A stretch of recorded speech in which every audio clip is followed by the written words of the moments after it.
मैं तो करवाऊंगी, ठीक है।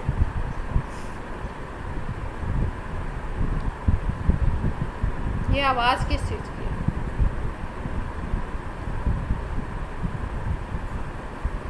चलो हम लोग करते हैं, इलेक्ट्रॉनिक कॉन्फ़िगरेशन करना है हमें, ठीक है।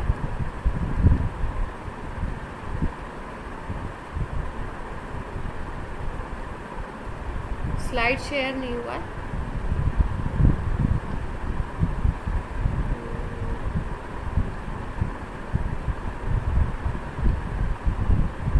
इलेक्ट्रॉनिक कॉन्फ़िगरेशन करना है अपने को। इलेक्ट्रॉनिक कॉन्फ़िगरेशन का मतलब है कि भाई आपको ये देखना है कि शेल, सब शेल, इनमें इलेक्ट्रॉन्स की पोजीशन, इलेक्ट्रॉन कैसे फिल होंगे, ठीक है, कैसे कैसे उनका अरेंजमेंट होता है, किस में कितने होते हैं, ये अरेंजमेंट बोला जाता है इलेक्ट्रॉनिक कॉन्फ़िगरेशन, ठीक है। तो ये इलेक्ट्रॉनिक कॉन्फ़िगरेशन करने के लिए आपको एक प्रिंसिपल बताया गया जिसको हम बोलते हैं ऑप्वा प्रिंसिपल। ऑप्वा का मतलब होता है बिल्डिंग अप, ठीक है। तो इलेक्ट्रॉन कैसे फिल करोगे, अगर कोई एटम में इलेक्ट्रॉन आपका ग्राउंड स्टेट में है तो उसको किस तरीके से फिल करेंगे, किस रूल के अकॉर्डिंग फिल करेंगे, तो उसमें हमें ध्यान क्या रखना होता है, उसमें हमें ध्यान रखना होता है कि जैसे जैसे एनर्जी इंक्रीज़ होगी उसी ऑर्डर में आपको इलेक्ट्रॉन की फिलिंग करनी है,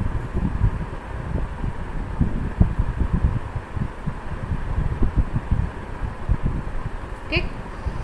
तो अगर इसमें हम बात करें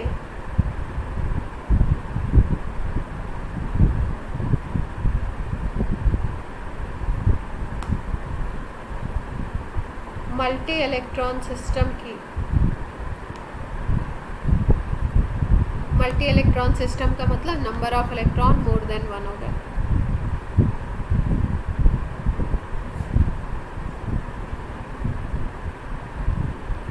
तो हम किस तरीके से इलेक्ट्रॉन की फिलिंग करेंगे उसके लिए ये रूल है ऑप्वा प्रिंसिपल। तो इसके पहले, इस प्रिंसिपल के पहले बोर ने रूल दिया था, बोरबरी रूल भी बोलते हैं इसको, इसके पहले दिया था। उसमें क्या बताया जाता था, उसमें बताया जाता था कि शेल में नंबर ऑफ इलेक्ट्रॉन कितने, सपोज जैसे हमें करना है 1 के लिए करना है, ठीक है। हाइड्रोजन की बात हो रही, तो हाइड्रोजन का एटॉमिक नंबर आपको पता है 1 होता है, ठीक है। तो अगर इसका इलेक्ट्रॉनिक कॉन्फ़िगरेशन लिखना है अकॉर्डिंग टू बोरबरी, तो अकॉर्डिंग टू बोरबरी हम लोग इसको लिखते हैं 1। जैसे मान लो हीलियम आ गया, तो हीलियम का एटॉमिक नंबर होता है 2, तो इसको हम लिखते हैं इस तरीके से 2। फिर उसके बाद अगर लिथियम आ जाता है, तो लिथियम के केस में इलेक्ट्रॉन का टोटल नंबर हो जाता है 3, क्योंकि एटॉमिक नंबर है 3, तो यहाँ पे हम लिखते हैं 2 1 इस तरीके से। 4 हो जाता है अगर बेरिलियम का, तो इसको हम लिखते हैं 2 2। फिर उसके बाद यहाँ पे जो सेकेंड शेल है इसमें 8 तक फिलिंग होती है। जैसे 5 के लिए अगर हमें लिखना है बोरॉन के लिए, तो हम लिखते हैं 2 3। फिर इसी तरीके से 6 कार्बन के लिए अगर हमें लिखना है, वो अकॉर्डिंग टू बोरबरी ये बात हो रही है, तो 2 4 हो जाएगा। नाइट्रोजन के लिए लिखना है तो 2 5 हो जाएगा।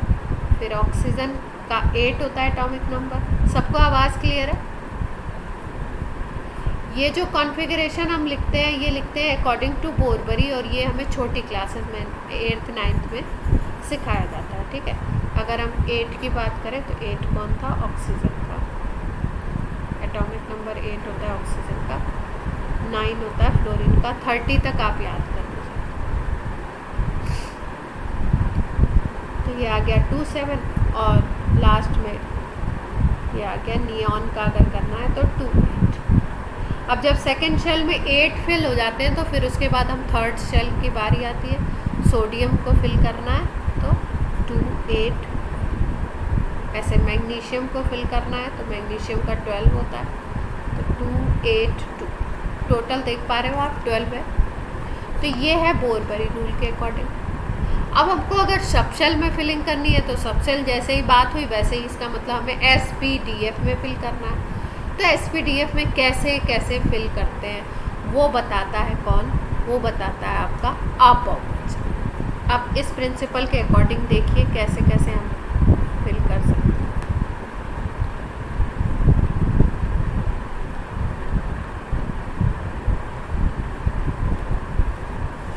अगर हम इस तरीके से कुछ अरेंज करें,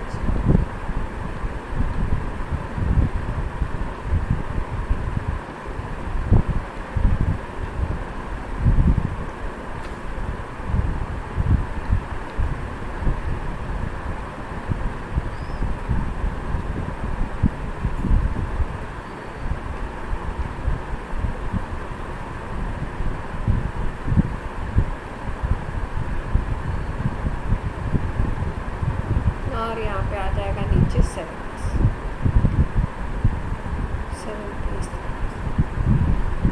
तो इसका ऑर्डर देखिए कुछ इस तरीके का होता है। अगर इसको हम इस तरीके से रखें,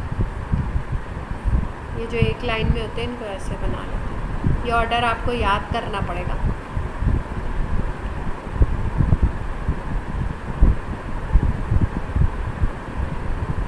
तब इसमें आप एरो इस तरीके से लगा दो।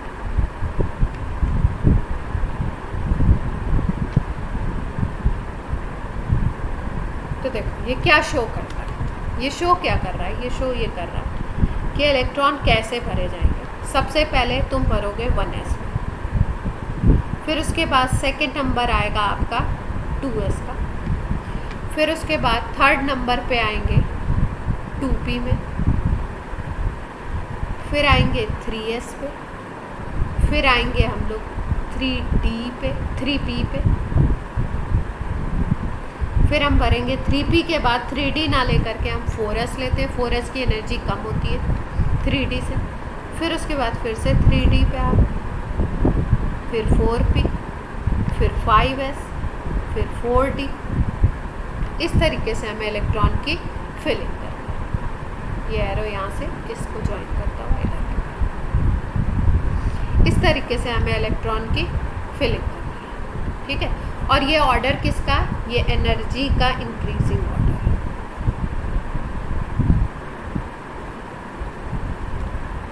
मतलब अगर इसको हम स्ट्रेट लाइन में लिखें तो कैसे लिख सकते हैं, पहले तुम 1s में इलेक्ट्रॉन भरोगे, फिर उससे ज़्यादा एनर्जी 2s की होती है, फिर 2p की होती है, फिर 3s की होती है, फिर 3p की होगी, फिर 4s आ जाएगा, फिर 3d आ जाएगा, फिर 4p होगा, फिर 5s होगा,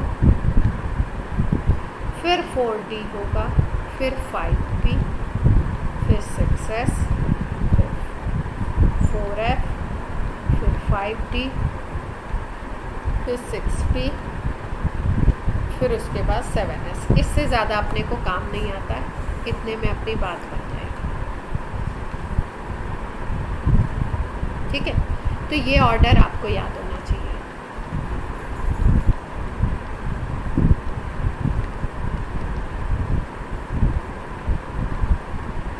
अभी अगर आप पहली बार देख रहे होंगे तो आपको ऐसे याद नहीं होगा। धीरे धीरे जब 2-4 बार इसको लिखेंगे तो आपको ऑर्डर याद हो जाएगा। अब ध्यान क्या रखना है फिलिंग करते वक्त, फिलिंग करते वक्त ध्यान रखना है कि अगर S सब शेल है तो आपको पता है S सब शेल में 1 ऑर्बिटल होता है। 1 ऑर्बिटल का मतलब क्या हो गया, एक ब्लॉक है। अगर एक ब्लॉक है तो कितने इलेक्ट्रॉन भर सकते हो, 2 ही तो भर सकते हो। इसका मतलब कोई भी S हो, 1s हो, 2s हो, 3s हो, 4s हो, कोई भी S हो, उसमें आपको मैक्सिमम 2 इलेक्ट्रॉन फिल करना है। फिर P अगर बात करो तो P में 3 ऑर्बिटल्स होते हैं, मतलब 3 ब्लॉक्स होते हैं। एक में 2, तो इसमें कितने भर सकते हो आप टोटल, 6। फिर D की अगर बात करो तो D में 5 होते हैं ऑर्बिटल, 5 ब्लॉक्स होते हैं। ऐसे कितने भर सकते हैं हम, 10 इलेक्ट्रॉन। और इसी तरीके से F की अगर बात करो तो F में होते हैं आपके 7 ब्लॉक्स।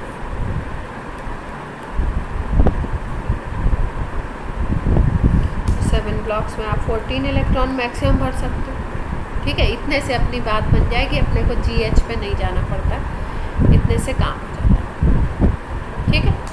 अब करके देखते हैं कैसे, इस रूल के अकॉर्डिंग कैसे कर सकते हैं। जैसे मान लो हाइड्रोजन का करना, इलेक्ट्रॉनिक कॉन्फ़िगरेशन।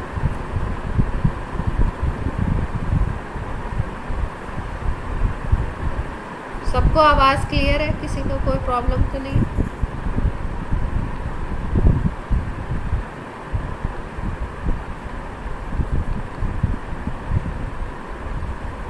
हाइड्रोजन है जैसे एलिमेंट, तो एटॉमिक नंबर इसका 1 होता है। अब एटॉमिक नंबर 1 है तो सबसे पहले हमें किस में इलेक्ट्रॉन डालना है? 1s में डालना है। एक ही इलेक्ट्रॉन है तो आप ऐसे लिखोगे इसको 1s में। अब हीलियम, तो हीलियम में 2 होता है एटॉमिक नंबर, तो इसको कैसे भरोगे? 1s2। अब s में 2 से ज़्यादा तो भर नहीं सकते, तो अब अगला जो एलिमेंट आएगा अपना लिथियम आएगा। लिथियम का एटॉमिक नंबर 3 होता है, तो लिथियम में कहाँ कहाँ पे भरा जाएगा इलेक्ट्रॉन? ये तो भर गया, 2 इलेक्ट्रॉन ये हो गए। अब अगला किस में भरेंगे? 1s के बाद 2s, 2s, 2s। देखो ऑर्डर देखो, 1s के बाद कौन सा है? 2s। 1s में कितने भर सकते हो? 2। फिर 2s में 2 भर सकते हो। तो लिथियम के केस में हमें कितने भरने हैं? 3 फिल करने हैं, तो 2 तो आ गए 1s2 में, और तीसरा किस में आ गया? 2s। ये सबको क्लियर है?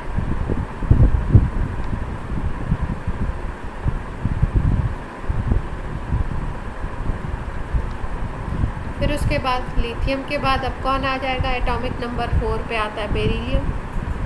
बेरिलियम में भरते हैं, तो 1s2, 2 इलेक्ट्रॉन इसमें आ गए और 2 इलेक्ट्रॉन इसमें आ गए। अब ये 2s भी भर गया। अब नेक्स्ट जब बारी आएगी बोरॉन की, तो बोरॉन में 5 फिल करने हैं, तो 1s2, 2s2, और यहाँ पे अब 2p में भरना है हमको, तो 2p। अब p में हम 6 तक भर सकते हैं। इसका मतलब कार्बन की बारी आई, तो यहाँ पे 1s2, 2s2, 2p, 2 हो जाएगा। फिर उसके बाद नाइट्रोजन की बारी आई, अगर 7 फिल करना है, तो 1s2, 2s2, 2p, 3 हो जाएगा। देख पा रहे हो भाई? 2 इलेक्ट्रॉन, 2 + 2 4, 4 + 3 कितना हो गया? 7।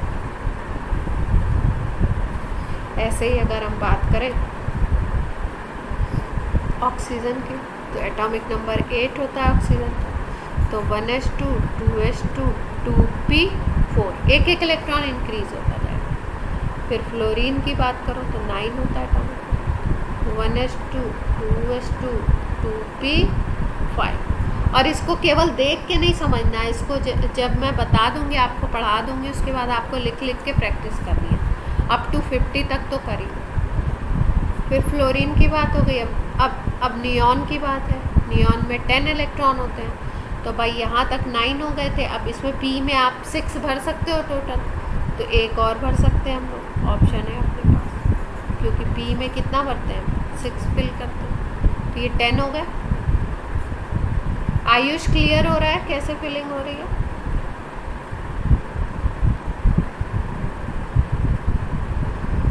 अच्छा, क्लास में है नहीं। सोडियम की अगर बात करें, तो सोडियम में 11 इलेक्ट्रॉन हो जाते हैं। तो अब देखो 2p के बाद कौन आने वाला है?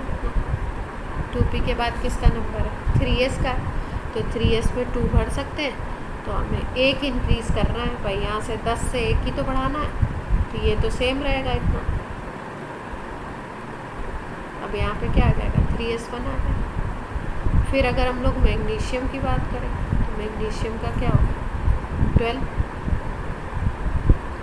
1s2, 2s2, 2p6, 3s2। ठीक है। ऐसे ही अब एल्युमिनियम की बात करो, तो एल्युमिनियम में 13 हो गया। अब 3s तक तो भर गया पूरा, क्योंकि s की कैपेसिटी केवल 2 की थी। अब 3s के बाद कौन आ जाएगा? देखो 3p। तो एल्युमिनियम से क्या स्टार्ट हो जाएगा? 3p स्टार्ट हो जाएगा। ये तो रहेगा ही रहेगा।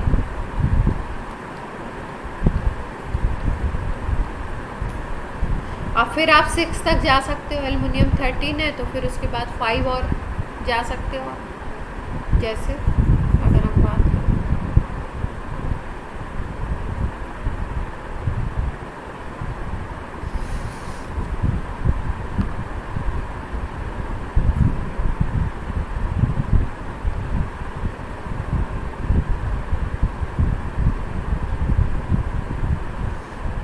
अगर हम लोग बात करते हैं सिलिकॉन की, तो सिलिकॉन का एटॉमिक नंबर 14 होता है। तो 1s2 2s2 2p6 3s2 और कितना आ गया यहाँ पे 3p में कितना आ जाएगा,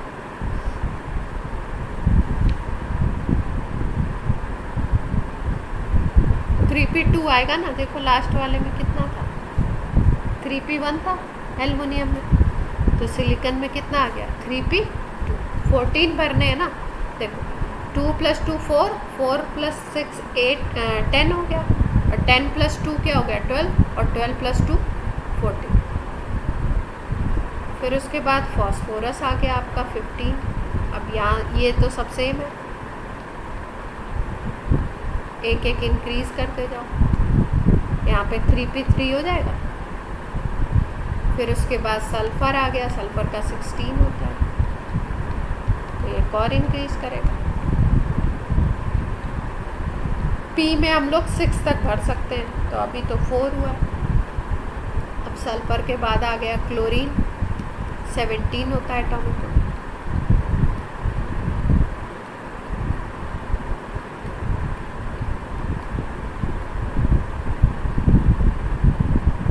उसके बाद आता है आर्गन 18,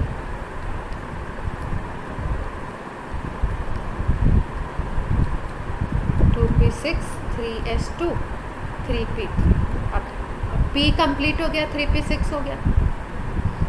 अब इसके बाद 3p के बाद देखो कौन आता है, 3p के बाद ध्यान रखना है कि 3d नहीं आता है, 3p के बाद सीधे आता है 4s। इसकी एनर्जी कम होती है 3d के कंपेरिजन, तो 4s पहले आ जाता है। चलो भाई आगे बढ़ लेते हैं। अब 4s आएगा, तो इसका मतलब पोटेशियम होता है 19। पोटेशियम के केस में आपका आ गया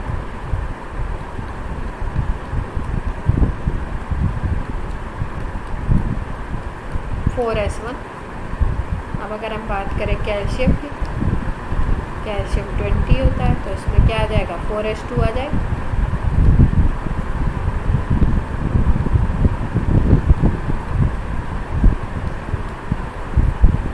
ठीक है। अब 4s2 के बाद देखो, 4s2 के बाद एलिमेंट आता है स्कैंडियम 21। इसके लिए आता है 1s2 2s2 2p6 3s2 3p6 4s2। अब 4s के बाद आता है 3d, तो 3d1 करो। 22 किसका होता है, टाइटेनियम। टाइटेनियम का होता है 22, वेनेडियम का 23, क्रोमियम का 24, मैंगनीज का 25। फिर उसके बाद कौन है, आयरन का होता है 26। फिर आ जाएंगे आपके कोबाल्ट 27, निकेल आ गया आपका 28, कॉपर आ गया 29, फिर जिंक आ जाएगा आपका 30।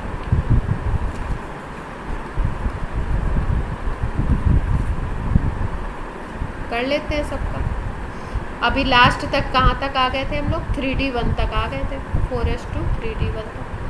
अब कर लेते हैं टाइटेनियम का, 1s2 2s2 2p6 3s2 3p6 4s2 3d2 हो गया। पहले 3d1 था, अब 3d2। अब देखो अगर 23 करेंगे हम लोग, तो ये पूरा सेम टू सेम रहेगा यहाँ तक।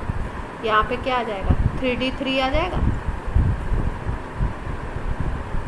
अब 24 देखो, 24 स्पेशल केस है, एक्सेप्शन है।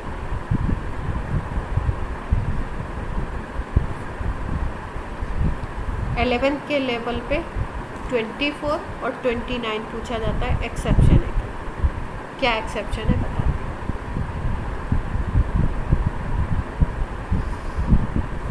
यहाँ पे जैसे ही हम आएंगे तो 1s2 2s2 2p6 3s2 3p6 4s1 3d5 हो जाता है। ठीक है, यहाँ पे एकदम से चेंज आता है। क्या चेंज आता है देखो, अगर वैसे हम लिखते क्रोमियम का, तो हम लोग क्रोमियम को कैसे लिखते हैं, 24 है तो 1s2 2s2 2p6 3s2 3p6 4s2 3d4 लिखते हैं। देखो क्योंकि यहाँ तक 3d3 हमने भर लिया था, अब इसके बाद हमें क्या लिखना चाहिए था 4s2 3d 4s2 यहाँ पे है तो ये भी 4s2 आता, 3d 4 आता।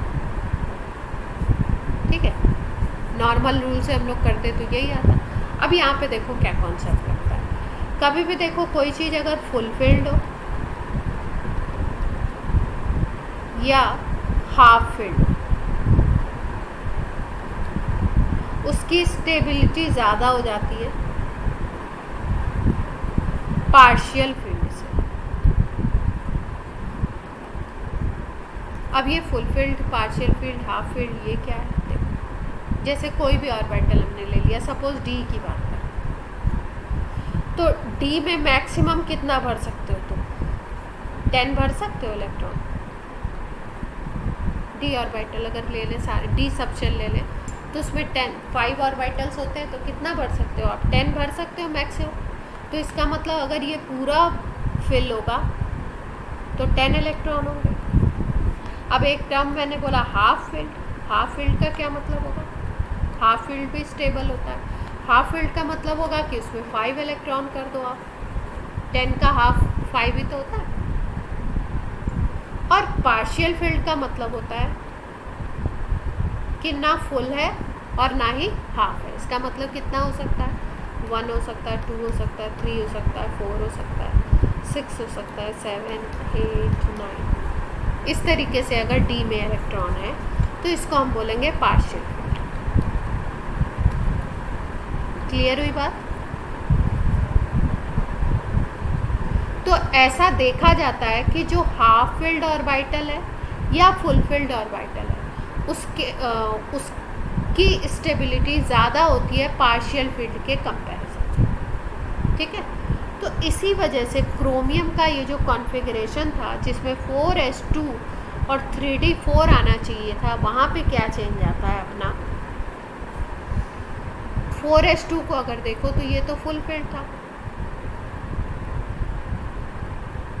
ठीक है, लेकिन अगर 3d4 को, क्योंकि s में 2 मैक्सिमम हो सकते हैं, अगर हाफ होगा तो 1 हो जाएंगे। d को अगर देखो तो ये क्या था? पार्शियल फील्ड था। अब नया चेंज इसमें आता क्या है? यहाँ तक तो सब सेम रहते हैं,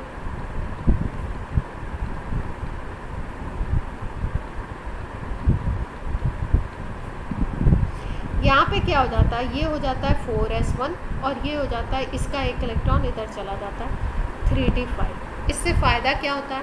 ये बन गया हाफ फील्ड, देख पा रहे हो? s में 2 होते हैं तो मैक्सिमम फुल फील्ड होता है, हाफ कर दो 1 कर दो तो हाफ फील्ड। और ये भी देखो डी में 5 है अगर तो हाफ फील्ड है।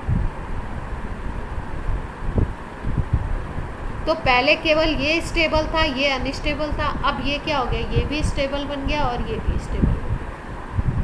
तो इस वजह से क्रोमियम जो होता है आपका, ये एक्सेप्शन, इसका अलग से याद रखेंगे, सिंपल रूल के अकॉर्डिंग नहीं चलेगा इसका। इसका क्या है? 4s1 3d5। क्लियर हुई बात?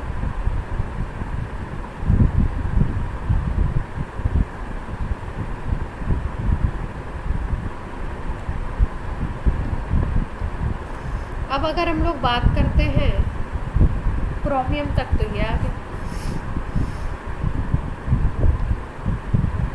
24 में, ये एक्सेप्शन था 3d5 4s1 आ गया, इसमें चेंज आ गया। अब मैंगनीज की बात करते हैं आगे।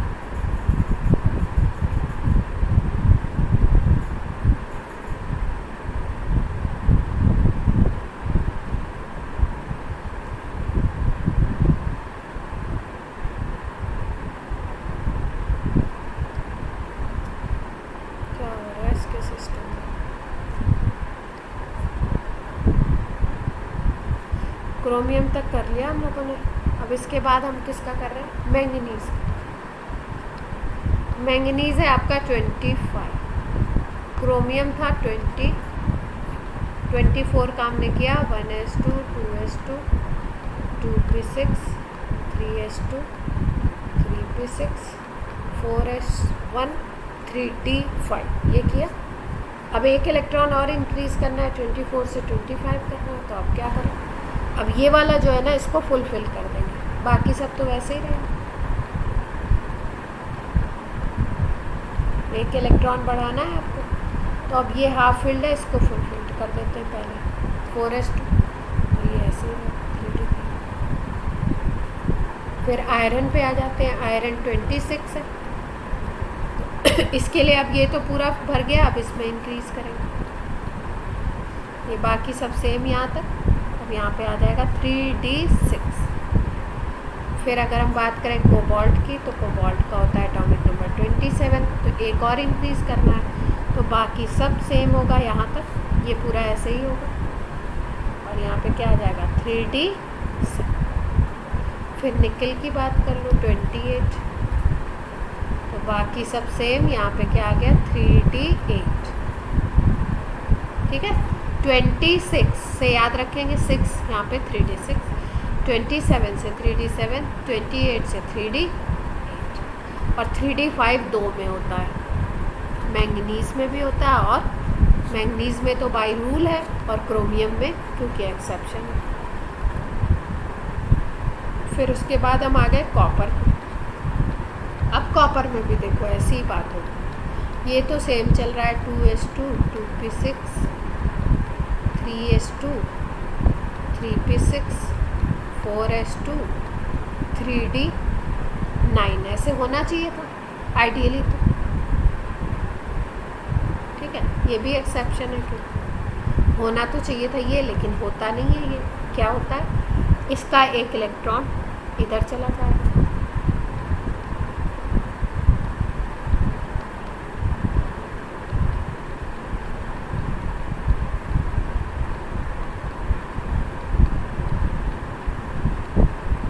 ये 4s1 बन जाएगा, और ये 3d10 बन जाएगा। ये देखो, अभी ये फुल फील्ड था, और ये क्या था, पार्शियल फील्ड था,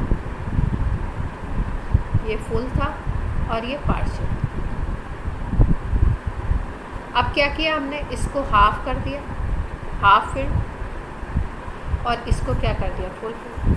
हाफ फील्ड और फुल फील्ड होगा, तो हाफ और फुल हो गए, तो ये ज़्यादा स्टेबल हो जाएंगे पार्शियल फील्ड के कंपेयर, इसलिए यहाँ पे क्या हो गया 3d9 ना हो करके 3d10, और इसका एक इलेक्ट्रॉन कम हो गया 4s1, वही इधर से याद रखेंगे। अब जिंक में जब बात करेंगे, तो जिंक में 30 हो जाता है,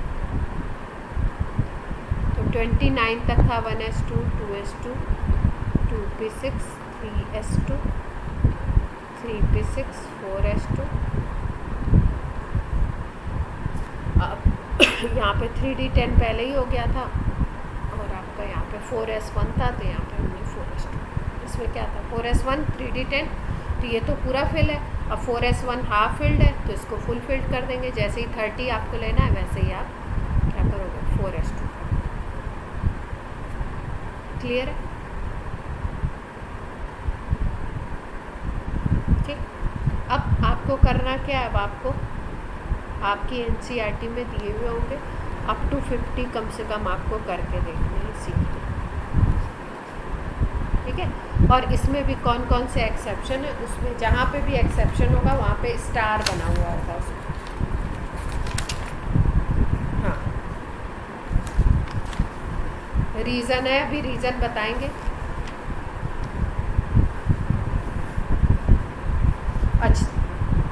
अच्छा, इसका मतलब आप ये कहना चाह रहे हो कि इसका ये जो स्टेबिलिटी और नॉन स्टेबिलिटी,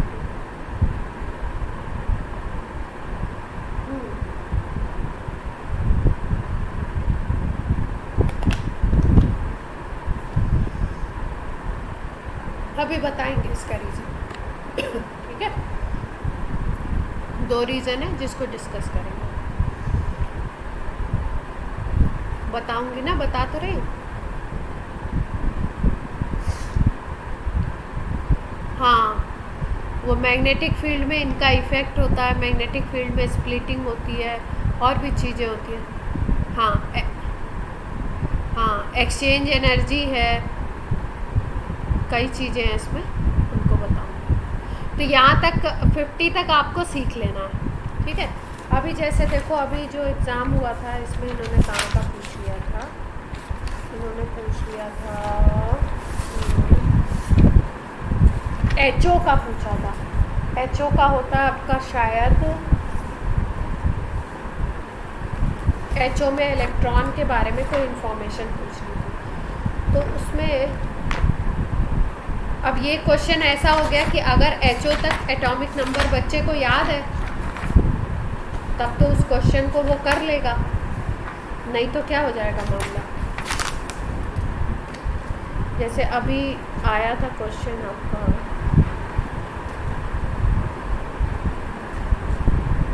एचओ होता है हॉल्मियम, ठीक है, इसका पूछ लिया था। क्वेश्चन क्या था, देखो क्वेश्चन था HO, ठीक है, ये एलिमेंट है। इस एलिमेंट के लास्ट इलेक्ट्रॉन के लिए ऑल क्वांटम नंबर्स निकालना है। अभी किसी शिफ्ट में आया था ये, रिसेंट जो मेंस का एग्ज़ाम हुआ, ठीक है। तो अब HO का अगर बच्चे को एटॉमिक नंबर नहीं पता तो कैसे करेगा। HO का होता है एटॉमिक नंबर 67, ठीक है। तो 67 का जब हम लोग करने चलते हैं, फिलिंग करते हैं, तो कुछ इस तरीके से होती है 1s2 2s2 2p6 3s2 3p6। अभी तो हमने करी थी ना उसकी 4s2 3d10। ये किसकी हो गई, 30 तक हो गए। फिर उसके बाद 3d10 के बाद हम लोग किसको भरते हैं, 4p को भरते हैं, 4p6 आ जाएगा, ठीक है। फिर उसके बाद अगर हम बात करें 4p के बाद किसको भरोगे, ये ऑर्डर देखो, ऑर्डर इस ऑर्डर को याद रखना बहुत ज़रूरी है, क्योंकि अगर कभी ऐसा हुआ कि आप कर पा रहे हो, सपोज़ आपके पास टाइम है, देखो इतना बड़ा इलेक्ट्रॉनिक कॉन्फ़िगरेशन लिखना भी अपने आप में टाइम टेकिंग होता है। लेकिन अगर आपको ये पूरा ऑर्डर याद है ना, तो आप फटाफट से कर लोगे। कैसे करोगे, देखो ये पूरा अगर आपको ऑर्डर याद है तो आप क्या करोगे, 2 इलेक्ट्रॉन यहाँ पे दे दिए, 2 यहाँ पे दे दिए, यहाँ पे कितने दोगे, 6 दोगे, तो यहाँ तक 10 हो गया। फिर 2 यहाँ पे दे दो, 6 यहाँ पे दे दो, 2 यहाँ पे दे दो, 10 यहाँ पे दे दो, यहाँ तक 3D तक आते आते 30 तक आता है, क्योंकि अभी अभी हम लोगों ने जिंक का किया है, देख पा रहे हो आप, ठीक है। अब हमें किसका करना है, HO का करना है। HO का मतलब हमें कहाँ तक लाना है, इसको 67 तक लाना है। तो अगर आप 3d10 तक, यहाँ तक आपका 30 आता है, तो इसका मतलब और आपको 37 इलेक्ट्रॉन और प्लस कर रहे हैं, तभी तो 67 तक पहुँचोगे। इतनी बात क्लियर है सबको, यानी 37 और भर रहे हैं। तो अपना अगर हमें सीरीज़ याद है तो हम 37 भर के देखते हैं, कोशिश करते हैं।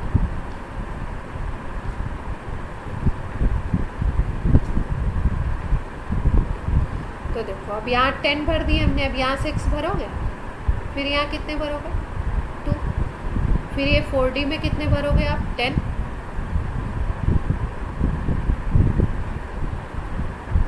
फिर 5p में कितने भरोगे, 6, फिर यहाँ पे 2, यहाँ पे 14। अब काउंट करके पहले देख लो कितने हो गए। यहाँ तक 30 था, 36 आ गया यहाँ पे, अगर इसको पूरा भर दिया, 38, फिर उसके बाद यहाँ पे 48, फिर 48 के बाद 6 और फिल कर दिया, 48 के बाद यहाँ तक 70 हो गया, ठीक है। तो कम कर लो, 4f में कुछ कम करने पड़ेंगे आपको।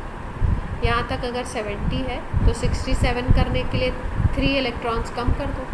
इसका मतलब आप कर लो यहाँ पे 4f, 14 में 3 कम कर दो तो 11।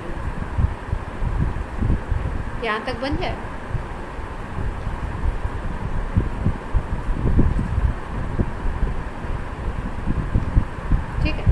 अब देखो इन्होंने क्वेश्चन क्या पूछा था, क्वेश्चन पे जाते हैं हम लोग।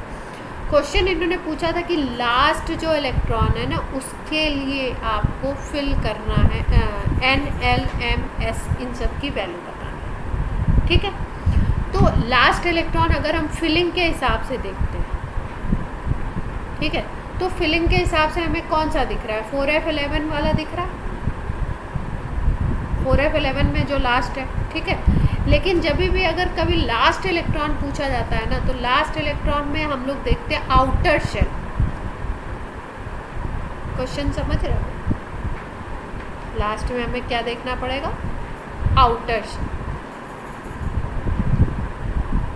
हाँ, आउटर शेल देखना पड़ेगा अगर बोल दिया लास्ट इलेक्ट्रॉन। तो इसका मतलब अगर आपको पता है कि कोई भी ऑर्बिटल अगर लिखा हुआ है 1s 2s ऐसे लिखा हुआ है, तो ये वाली वैल्यू n होती है। तो जिसकी n की वैल्यू सबसे ज़्यादा होगी वही सबसे बाहरी वाला शेल होगा। आउटर शेल कौन सा होगा, उसके कॉन्फ़िगरेशन में n का जो हाईएस्ट नंबर होगा वही होगा। तो अब अगर हम इसको HO के देखें कॉन्फ़िगरेशन को, तो हम यहाँ पे क्या देख पा रहे हैं कि सबसे बाहर होगा आपका, यहाँ पे देखो, अगर देखो तो कहाँ तक हम आ गए, नंबरिंग आगे वाली नंबर में 1 2 3 दिख रहा है, 4 दिख रहा है, फिर 4 दिख रहा है, फिर 5 दिख रहा है, फिर 4, फिर 5, फिर 6 और यहाँ पे फिर 4 है। तो ये सबसे बड़ा नंबर कौन सा है, ये वाला दिख रहा है आपको। और इसमें कितने इलेक्ट्रॉन है हमने फिल किए, 2 इलेक्ट्रॉन फिल किए। इसका मतलब ये बात कर रहा है किसकी, ये बात कर रहे हैं 6s2 के जो बाहर वाला इलेक्ट्रॉन है उसकी।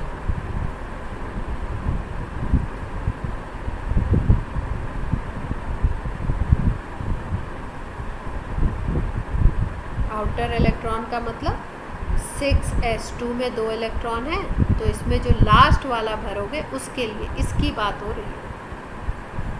ये होगा लास्ट इलेक्ट्रॉन और इसके लिए हमको निकालना है N L M और S। तो निकाल लेंगे भाई, N क्या हो जाएगा, N होता है ये आगे वाला नंबर, NLX से कंपेयर कर दो।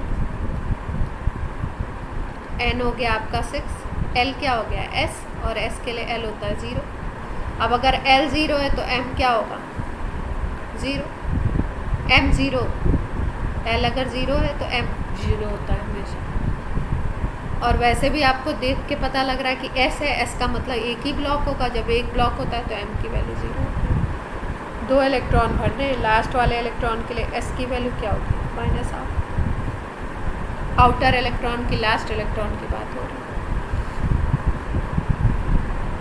+12 -12 भी हो सकता है, लेकिन ज़्यादातर बुक्स में कन्वेंशन में -12 है, ठीक है। मतलब ये वाले के लिए -12। वैसे हो सकता है ये एग्जैक्टली कन्वेंशन है, आप क्लॉकवाइज को +12 मानते हो और एंटी क्लॉक को -12 मानते हो। अगर आप उल्टा समझो तो उल्टा भी हो सकता है, क्लेम नहीं कर सकते पक्का, ठीक है। तो N की वैल्यू हो गई 6, L की वैल्यू हो गई 0 और M की वैल्यू हो गई 0 और S की वैल्यू हो गई -1। सबको क्वेश्चन समझ आया। अब इस बात से हमें साफ बात क्या पता लगती है, इस बात से हमें साफ बात ये पता लगती है इस क्वेश्चन से कि हमको बहुत सारे इलेक्ट्रॉनिक मतलब नंबर भी ये याद होने चाहिए और कॉन्फ़िगरेशन। तो बाय द वे अगर आपको पता है कि इसका HO का एटॉमिक नंबर क्या है, तो हम लोग कॉन्फ़िगरेशन तो याद कर सकते हैं, कॉन्फ़िगरेशन तो कर सकते हैं, ठीक है। अगर ये वाली सीरीज़ याद है तो आप फटाफट इस सीरीज़ को लिखो और इस सीरीज़ को लिखने के बाद फिल करते जाओ, क्लियर, ठीक है। लेकिन इसमें कुछ क्या होते हैं आपके, वो भी आते हैं जो आपके रूल से अलग है। NCERT में जितने किसका, इस क्वेश्चन का HO, हाँ हो सकता है, ऑप्शन मेरे पास है नहीं, मतलब मुझे एकदम से याद आया कि ये क्वेश्चन आया था, ऑप्शन मेरे पास अभी नहीं है, ठीक है। अब इसमें आपके NCERT में स्टार बने हुए होंगे, तो एनसीईआरटी में जहाँ पे भी स्टार बने होंगे वो आप देख लीजिएगा कि वो वाले हैं आपके एक्सेप्शन। तो एक्सेप्शन वाले एटॉमिक नंबर, और वो क्योंकि अक्सर करके एक्सेप्शन वाले पूछ लेते हैं, हालांकि इस तरीके के क्वेश्चंस डिपेंड्स ऑन टीचर कैसा वो पूछना चाहता है, लेकिन ज़्यादातर टीचर्स कैसे पूछते हैं, एक्सेप्शन वाले उठा के पूछ लेते हैं। क्लियर है बात? जैसे अगर 30 तक हमने बात करी थी तो क्रोमियम 24 एक्सेप्शन था, कॉपर 30 एक्सेप्शन था। इसके बाद अगर हम देखें तो फिर आता है आपका NB 41 होता है एक्सेप्शन। फिर अगर हम बात करें MO 42 एक्सेप्शन है अपने पास। फिर RU 44 एक्सेप्शन है। फिर इसको बहुत पूछते हैं, RH को, PD को और AG को, ये तीनों एक्सेप्शन है। RH आपका है 45, PD है आपका 46, कंटिन्यूअस है, ये है 47।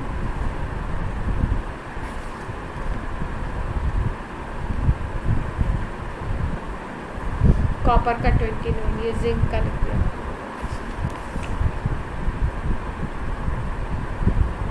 ठीक है, अब इन्होंने जाके पूरा लास्ट में ज़्यादातर देखो इसका पूछते हैं, कई बार पूछा है। LA का नहीं पूछते, सीरियम का पूछा है कई बार। प्रोमिथियन होता है PM, इसका पूछा है। इसका पूछा है कई बार GD का होता है 64। लेंथनम का होता है 57। सीरियम का होता है 58।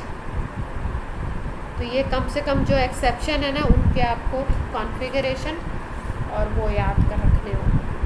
कभी क्वेश्चन अगर बहुत सारे हैं होने को तो PT AU, जैसे अभी जो पेपर में जो पूछ लिया वो एक्सेप्शन नहीं है, सिंपल है बिल्कुल।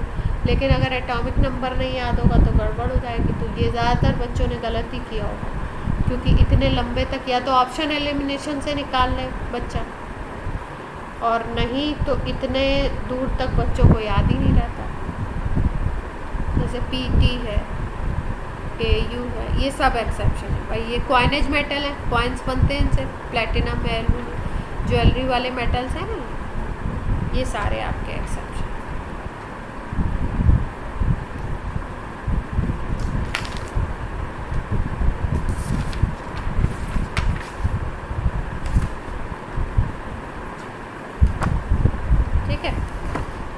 ऐसे कॉन्फ़िगरेशन वैसे ज़रूरत ज़्यादा की नहीं पड़ती, अप टू 40 आप सीख लो।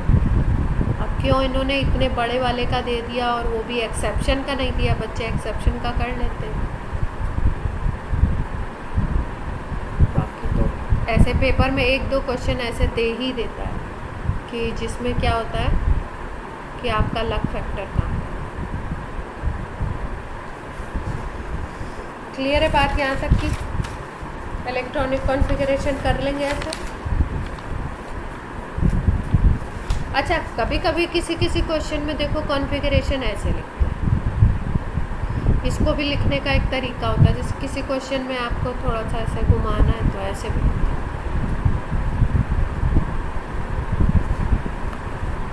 जैसे मान लो इनको नियॉन का लिखना है कॉन्फ़िगरेशन, ठीक है, तो नियॉन 10 है एटॉमिक नंबर, तो वैसे हम लिखें तो 1s2, 2s2, 2p6, यही लिखोगे आप। ठीक है, अब देखो इसको कैसे करते हैं, कभी कभी ब्रेक करके लिख देते हैं, ये तो ऐसे ही लिखा रहेगा। इसको लिख देंगे 2px2, 2py2, 2pz, मतलब p को ब्रेक करके लिख दिया, px, py और pz। क्लियर है बात? तो बात एक ही है, px, py, pz में कितने टोटल आपके कितने इलेक्ट्रॉन हो गए, 6 हो गए। तो ये लिखें या यही लिखें, इससे कंफ्यूज नहीं होगा। इन जनरली यही लिखा मिलेगा। क्लियर?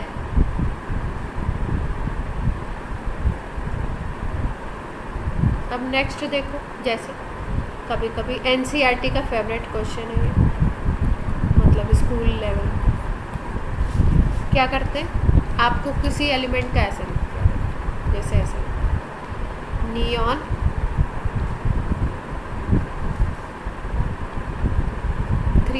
ऐसे, ठीक है। ऑर्गन 4s2, फिर उसके बाद आपको लिख दिया। अब इसको, इस एलिमेंट को आपको पहचानना है, ठीक है, कि कौन सा है।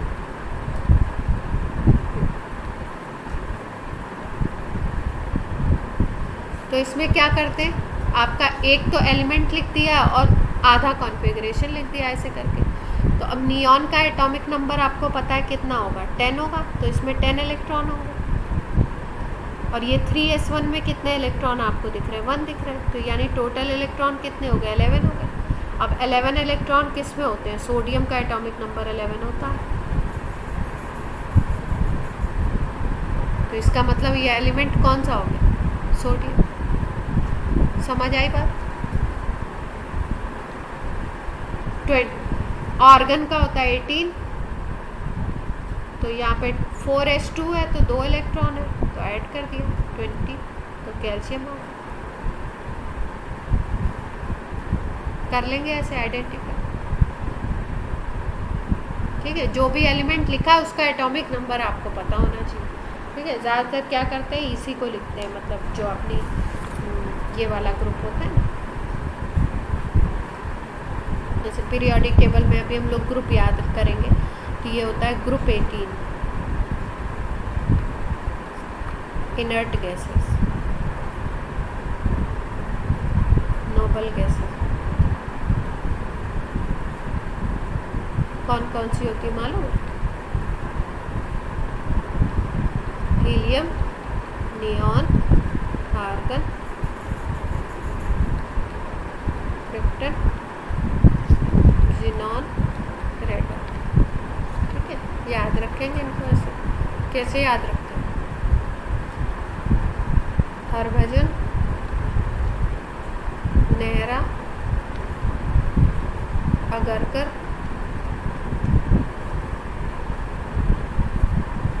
ये हो गया अगरकर, ये हो गया ज़ीरो, रेडॉन हो गया रनआउट। भाई ये सारे बॉलर थे ना, तो ये अच्छा वो नहीं कर पाते थे, क्या कहते हैं, बैटिंग। तो ये सब ज़्यादातर मैचेस में किस पे आउट हो जाते हैं, ज़ीरो पे।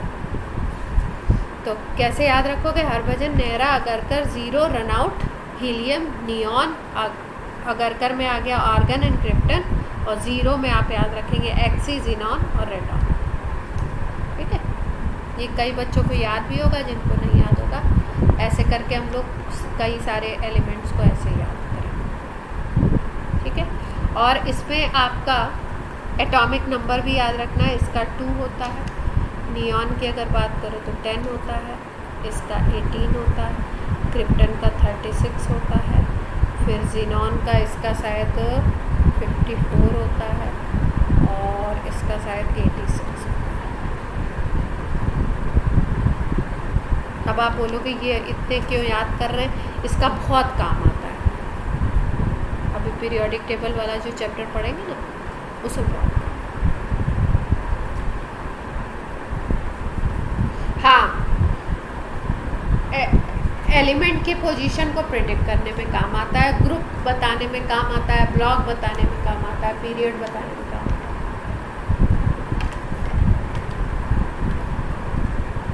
तो आपको 2 याद रखने हैं, कौन कौन से, एक ही 18 ग्रुप है और एक ग्रुप 1 को याद रख लो, तो बहुत सारा काम अपना बन जाएगा। ग्रुप 1 कौन सा होता है, ग्रुप 1 होता है hydrogen, lithium, sodium, potassium, rubidium, caesium and francium, ठीक है। इसको बोलते हैं हेलिना,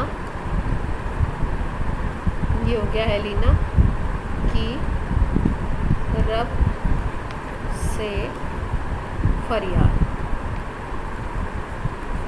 ठीक है। हेलिना में आ गया हाइड्रोजन, लिथियम, सोडियम, की में आ गया पोटेशियम, रब से में रुबीडियम, फिर से में सीजियम और फ्रांसियम, ठीक। इनके एटॉमिक नंबर अगर बोलो तो हाइड्रोजन का कितना होता है, 1, लिथियम का होता है 3, सोडियम का होता है 11, फिर पोटेशियम का होता है 19।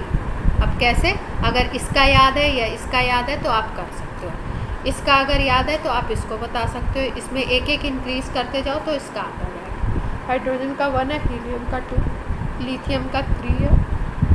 यहाँ पे हाइड्रोजन 1 है, ये 2 है, फिर उसके बाद लिथियम 3 है, और यहाँ पे कोई होता नहीं है इसकी जगह।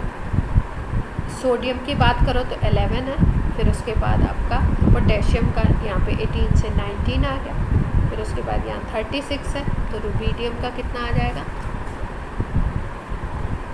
37। फिर यहाँ पे आपका जीनॉन का अगर 54 है तो ये आ जाएगा 55, इसका अगर रेडॉन का 86 है तो ये आ जाएगा 86। ठीक है, इनके याद रखो, किसी भी एक का याद कर लो तो अगले का क्लियर।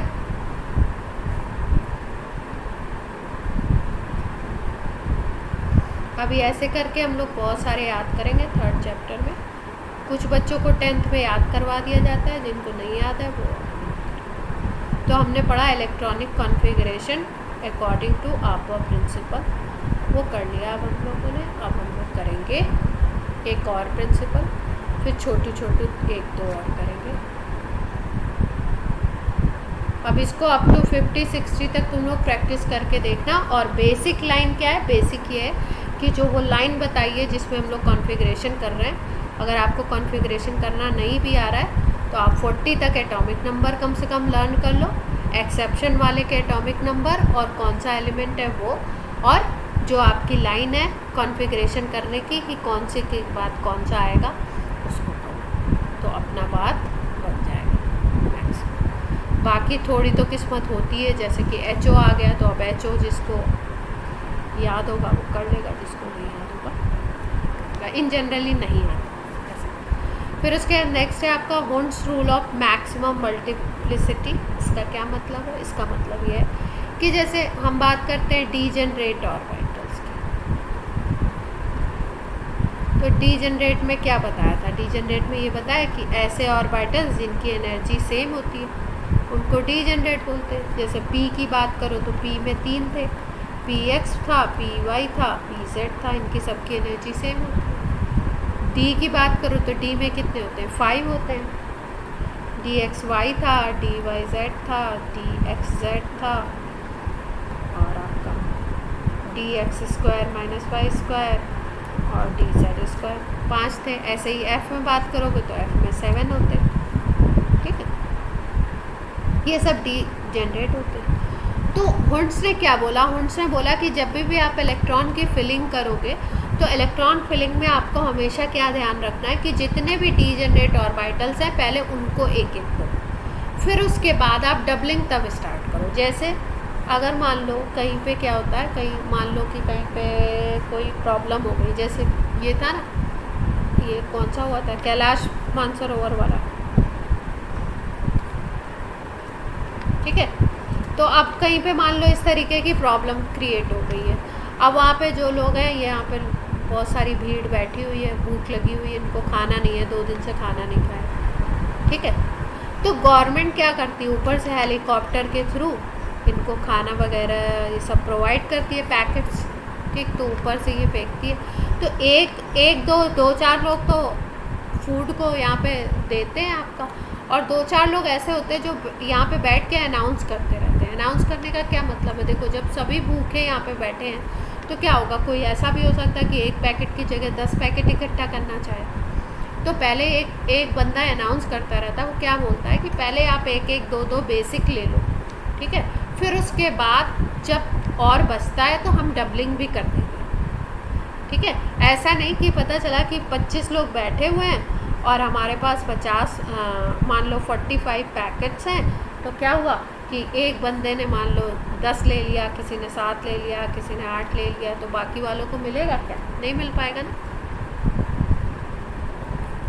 क्यों, क्योंकि सभी उसमें फंसे हुए हैं, तो सभी फंसे हुए, तो सबको भूख लगी है, पर ठीक है भाई, इक्वल डिस्ट्रीब्यूशन करो, ये बात होती है। तो ऐसे ही हुंड्स ने भी बोला कि जब डीजेनरेट ऑर्बिटल्स हैं अगर, तो डीजेनरेट ऑर्बिटल्स के केस में आप को ज़्यादा और कम सबशेल के अकॉर्डिंग तो आपाओं ने बता दिया। इन्होंने बोला कि जब P X P Y P Z तीनों का एनर्जी सेम है, डी जनरेट है, तो इलेक्ट्रॉन ऐसा मत करो कि 4 इलेक्ट्रॉन आने हैं तो पहले 2 इसको दे दो, 2 इसको दे दो और ये तीसरा वाला खाली बैठा रहे। नहीं, सबसे पहले क्या करो, सबको एक एक दो, फिर उसके बाद अगर बचता है तो डबलिंग स्टार्ट करो। मतलब क्या, कहने का मतलब क्या, जैसे मान लो पी में 4 इलेक्ट्रॉन फिल करने हैं आपको, तो अगर 4 फिल करने तो आपको पता है पी में कितने ब्लॉक होते हैं, 3 होते हैं। इसको नाम दे दो पी एक्स, इसको बोल दो पी वाई, इसको बोल दो पी जेड। ठीक, तो 4 इलेक्ट्रॉन फिल करने, तो पहले हुंड्स ने बोला कि आप ऐसे नहीं कर सकते, ये रॉन्ग है। क्या करना है, पहले इलेक्ट्रॉन को सिंगल फिल करना, फिर उसके बाद इलेक्ट्रॉन अगर बचते हैं तो आप डबलिंग स्टार्ट करो। तो अगर 3 आपने 1 2 3 ऐसे फिल कर दिए तो चौथा यहाँ पे आ जाएगा, डबलिंग स्टार्ट हो जाएगी यहाँ से। तो ये राइट वे था अकॉर्डिंग टू हुंड्स। जैसे डी है, सपोज डी में आपको मान लो 7 इलेक्ट्रॉन भरने हैं, ठीक है, तो आप ऐसा नहीं कर सकते। डी में कितने ब्लॉक होते हैं, 5 होते हैं। तो हुंड्स कहते हैं कि भाई आप ऐसा नहीं कर सकते कि आपको 7 भरने हैं तो आप ऐसे भरना, हो गए 7, नहीं, ये वाला खाली नहीं रहना चाहिए। पहले क्या करोगे, ये रॉन्ग वे है, पहले क्या करोगे, सबको एक एक दोगे, क्योंकि सबकी एनर्जी क्या है, सेम। फिर उसके बाद 6 ऐसे डबलिंग फिर स्टार्ट। डबलिंग तब तक स्टार्ट नहीं होती है जब तक सब में सिंगल इलेक्ट्रॉन फिल ना कर दिए जाए। क्लियर है बात?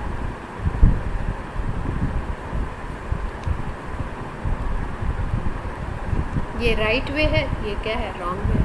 ये क्या है, रॉन्ग वे है, ये क्या है, राइट। यही बोला था उनसे, क्या बोला, अकॉर्डिंग टू दिस रूल, ये क्या लिखा है मैंने, अकॉर्डिंग में लिखा है, electron filling will not take place in orbitals of same energy until all available orbital of a given subshell contain 1 electron each with parallel spin. एक ही तरीके का स्पिन होना चाहिए, ठीक है, और सब में एक एक इलेक्ट्रॉन। भाई स्पिन तो एक ही तरीके का होता है ना, जब तक आप जब सिंगल भरते हो मान लो, तो हम लोग एक ही तरफ स्पिन दिखाते हैं। पहले एक स्पिन वाले 5 भर दिए, फिर अपोजिट स्पिन वाले डबलिंग स्टार्ट करेंगे। ये D7 D8 भरना है। क्लियर हुई बात?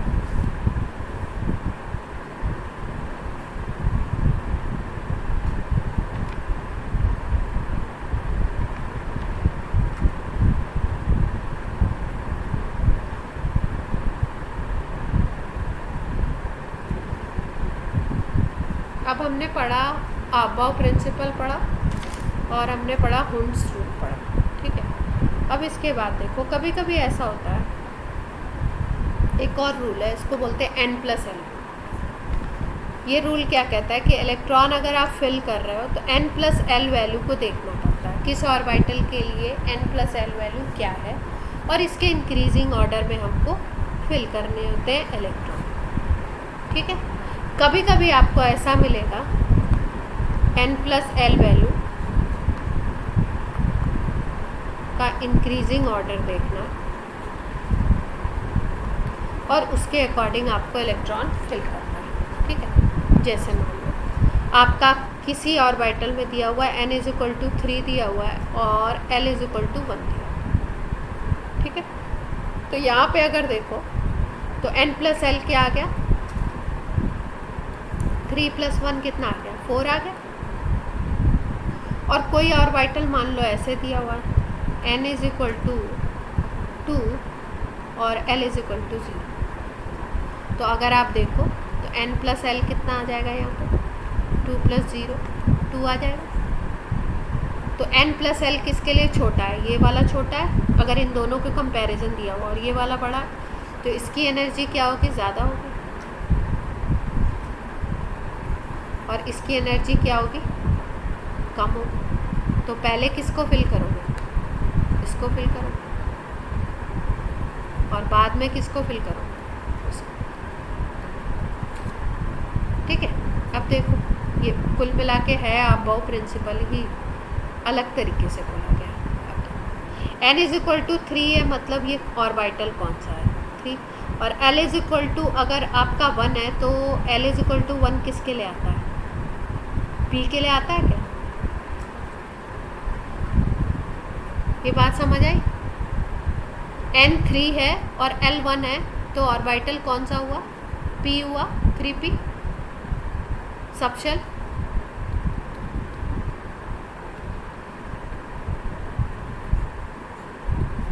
सबको ये बात क्लियर है या नहीं? ठीक है, तो यहाँ पे ये 3p सबशेल है, और अगर यहाँ पे देखो n इज इक्वल टू 2 है और l इज इक्वल टू 0 है, तो ये कौन सा हो गया सबशेल? अगर बात 2s हो गया, क्योंकि ये नंबर आगे वाला नंबर आता है और ये होता है l के अकॉर्डिंग। l अगर 0 है तो s हो गया। तो वैसे भी आप बहु प्रिंसिपल से हमने देखा था 2s पहले आया था, फिर 2p आया था, फिर 3s आया था, फिर 3p आया था जाके। तो 3p की एनर्जी ज़्यादा थी, तो 3p बाद में भरा जाएगा।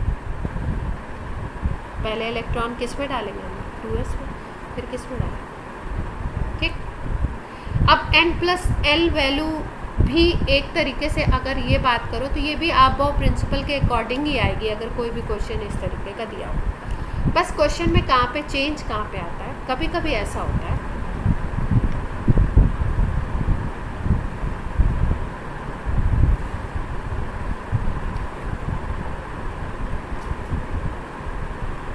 कि भाई हमने देखा n+l जिसमें लेस है, दो ऑप्शन अगर अपने पास दिए तो जिसमें लेस है उसमें इलेक्ट्रॉन क्या करोगे, पहले आप फिल कर दोगे। ठीक, और जिसमें ज़्यादा है उसमें बाद में इलेक्ट्रॉन जाएगा। लेकिन कभी कभी क्या होता है,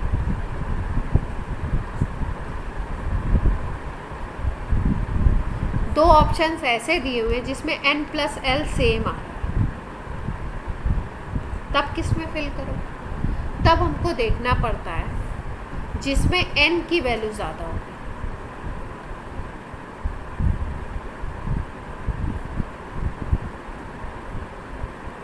That fills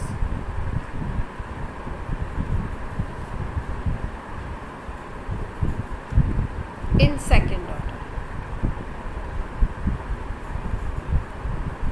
अब इसका क्या मतलब, देखो n की वैल्यू सेम कैसे हो सकती है? जैसे मान लो आपको दे दिया n इज इक्वल टू मान लो दे दिया आपका 3 और l इज इक्वल टू दे दिया 0, और यहाँ पे n इज इक्वल टू दे दिया आपका 2 और l इज इक्वल टू दे दिया 1, जो एग्ज़ाम्पल। ठीक है, अब देखो यहाँ पे n+l निकालोगे तो क्या आएगा, 3 + 0 इज इक्वल टू 3, और यहाँ पे निकालो तो यहाँ पे भी क्या आ गया, 2 + 1 इज इक्वल टू 3। तो ये वैल्यू तो सेम आ गई। अब सेम आ गई तो किस में पहले फिल करें, तो क्या देखेंगे, जिसकी ये वैल्यू छोटी होगी, n की वैल्यू जिसका छोटा होगा उसको क्या करेंगे हम, फर्स्ट फिल करेंगे, और जिसकी n की वैल्यू क्या होगी, ज़्यादा होगी, बड़ी होगी, उसको हम क्या करेंगे उसके बाद। क्लियर है बात? इसको बोलते हैं n+l रूल। n+l रूल क्या कहता है, ये कहता है कि भाई n+l की वैल्यू जिसकी छोटी होगी उसको पहले फिल करोगे ऑर्बिटल को, जिसकी बड़ी होगी उसको बाद में फिल करोगे, क्योंकि बड़े वाले की एनर्जी ज़्यादा होगी। जिस केस में सेम आ जाता है उस केस में n की वैल्यू देख लेते हैं, जिसमें n की वैल्यू छोटी होगी उसको पहले फिल कर दो, जिसमें ज़्यादा होगी उसको। क्लियर?